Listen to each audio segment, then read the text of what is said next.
I want my instruments to sit, it's really a thought out and intentional process.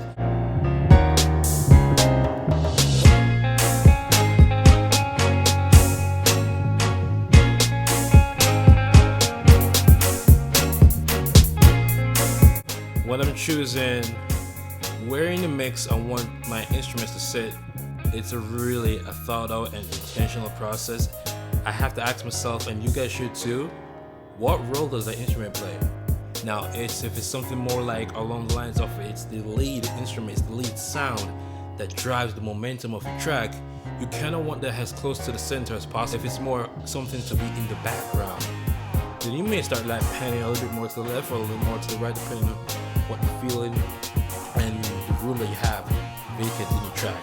How far off you pan it depends how engaging that instrument is to the overall momentum of the track. So we're gonna go place the instruments I have, and I'm gonna show you my thought process of why I panned my instruments the way I did. Alright, so you're hearing the staccato, I'm hearing the guitar licks, and right now in this present moment in this beat, you probably can't really get a feeling of where you want everything to the mix. But once all the instruments come in, you'll have a better idea.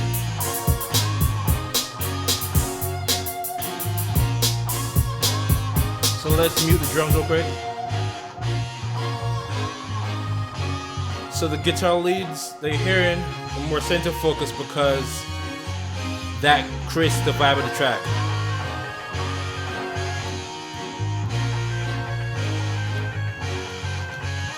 Hear it? So I knew that's the lead instrument for the chorus, so I kept it more in the center a little bit. And then you got these guys going on. So the staccato is giving a nice little bounce to it, so I knew that I want that staccato more in the center, but not too in the middle, to give it a nice stereo presence and leave more room for the artist, you know? Now some people will pan the hats to the left a little bit.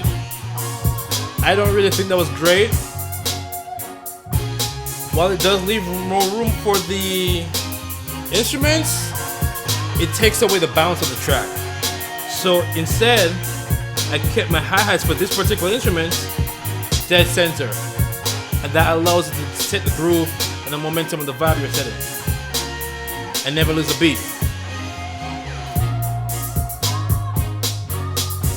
Now, next, I'm gonna show you guys how I choose the type of reverb that I use on my tracks. I'm going through that process with you guys. So in the staccato, I made a nice little verb to it, and we'll talk more about here. Let me bypass this real quick.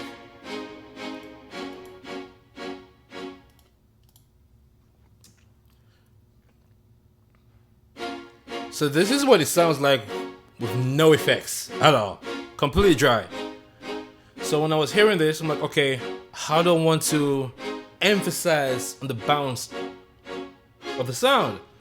So let me just start off. I always start with EQs first.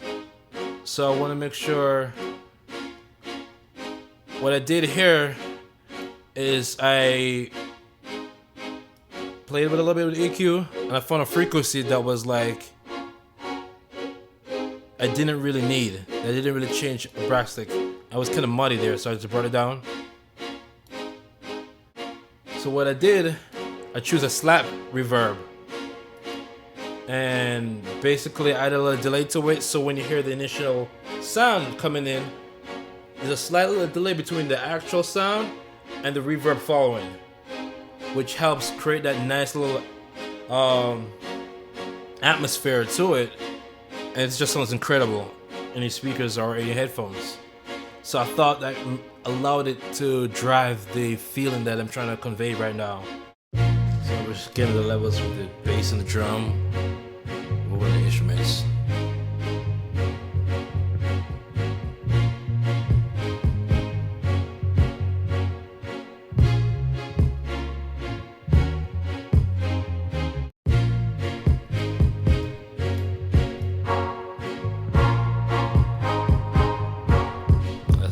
I took out